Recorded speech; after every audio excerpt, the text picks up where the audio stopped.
హల్లెలూయా. పెట్టుకుందేమో దేవుని పేరు, ఉండదేమో ఆయనలో. నేను క్రిస్టియన్ చెప్పుకుంటూ ఏం చేస్తా, అక్కడెక్కడో వైన్ షాప్ దగ్గర పడి దేవుని నామాన్ని మీ ఇష్టం వచ్చిన చేసుకోండి.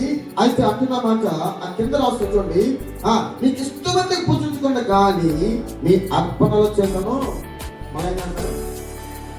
మీ అర్పణల చేతను మీ విగ్రహం చేతను నీవు తీసుకొని వచ్చే అర్పణలు లేదా నీ విగ్రహముల చేతనను అపవిత్రపరచండి. ఏంటి విగ్రహాలు? విగ్రహాలు ఏంటి? విగ్రహాలు మనకు గుర్తుకొచ్చేది ఏదో దేవత అనుకుంటారు. కాదు. విగ్రహములుగా దేవుని కంటే నీ హృదయంలో దేనికి నువ్వు మొదటి స్థానం ఇస్తావు, అదే విగ్రహం.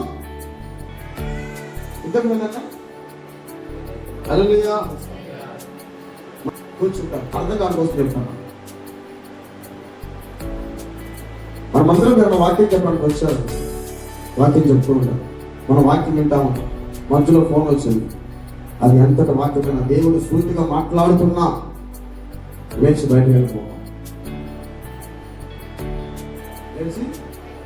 వెళ్ళి ఫోన్ మాట్లాడుతాం. ఇప్పుడు మన ఇంటర్వ్యూ పెట్టి ఇప్పుడు ఏమవుతుంది, ఆ వచ్చిన దేవజనులు ఏమైనా మీకు వచ్చి కూడా క్రమశిక్షణ ఇదేనా మీరు నేర్చుకునే క్రమశిక్షణ? హల్లెలూయా. అందుకే నాకు నచ్చిందన్నమాట, మీ అర్పణల చేతులు మీ విగ్రహముల చేతులు నా పరిశుద్ధ నామమును అపవిత్ర పరచుకుడు అని ప్రభువైన యెహోవా సెలవిస్తున్నాడు.